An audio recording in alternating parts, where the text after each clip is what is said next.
ಶಿಥಿಲಗೊಂಡ ಬೆಡಕಿ ಹಾಳದ ದೂಧಗಂಗಾ ಸೇತುವೆ ಹೆವಿ ವಾಹನ ಸಂಚರಿಸುವುದರಿಂದ ಕಂಪಿಸುತ್ತಿದೆ. ಮುರಿದು ಸಂರಕ್ಷಣೆ ಕಂಬಗಳು. ಕರ್ನಾಟಕ ಮಹಾರಾಷ್ಟ್ರ ರಾಜ್ಯಗಳ ಸಂಪರ್ಕದ ಪ್ರಮುಖ ಕೊಂಡಿಯಾಗಿರುವ ನಿಪ್ಪಾಣಿ ತಾಲೂಕಿನ ಬೆಡಕಿಹಾಳದ ದೂಧಗಂಗಾ ಸೇತುವೆ ವಾಹನಗಳ ಭಾರ ತಾಳಲಾರದೆ ಸೇತುವೆ ಕಂಪಿಸುತ್ತಿದೆ. ಸಂರಕ್ಷಣೆ ಕಂಬಗಳು ಮುರಿದು ರಸ್ತೆಯಲ್ಲಿ ತಗ್ಗುಗುಂಡಿಗಳಿಂದ ದಯನೀಯ ಸ್ಥಿತಿ ಉಂಟಾಗಿದೆ.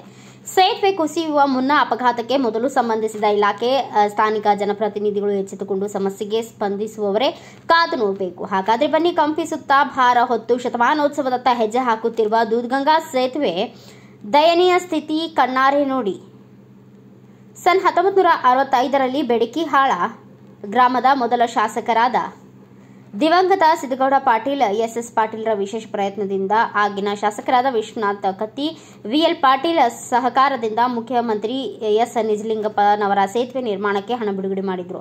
ಕೇಂದ್ರ ಸಚಿವ ಬಿ ಶಂಕರಾನಂದ, ದೇಶಭಕ್ತ ರತ್ನಪ್ಪಣ್ಣ ಕುಂಬಾರ್, ಚಿದಾನಂದ ಕೊರೆಯವರು ಮುಖ್ಯ ಉಪಸ್ಥಿತಿಯಲ್ಲಿ ಸೇತುವೆ ಉದ್ಘಾಟನೆ ಮಾಡಲಾಯಿತು. ನಿರಂತರ 6 ದಶಕಗಳ ಸೇವೆ ನೀಡಿದ ದೂಧಗಂಗಾ ಸೇತುವೆ ಸದ್ಯ ಕಂಪಿಸುತ್ತಿದೆ, ಶಿಥಿಲಾವಸ್ಥೆಗೆ ತಿರುಗಿದೆ. ಆದ್ದರಿಂದ ಬಂದರು ಇಲಾಖೆ, ಸರ್ಕಾರ ಇತ್ತ ಗಮನ ಹರಿಸಿ ಸಮಸ್ಯೆ ಬಗೆಹರಿಸುವುದೇ ಕಾದು ನೋಡಬೇಕು.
डॉक्टर फोन उठा फोन लावा नहीं गए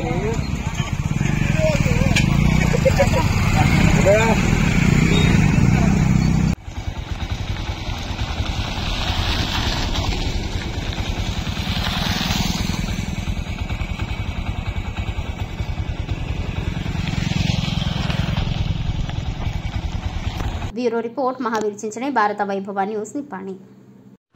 Thanks for watching. Read, discuss and debate with editor Dr. Yan Prashant Rao. Wanted reporters in print, digital and visual media for Bharat Vaibhav Daily Newspaper, BV News 5 Channel and BV Fast Web News from all the talukas of Karnataka, Goa and Maharashtra. If interested, send your resume to 9019229369.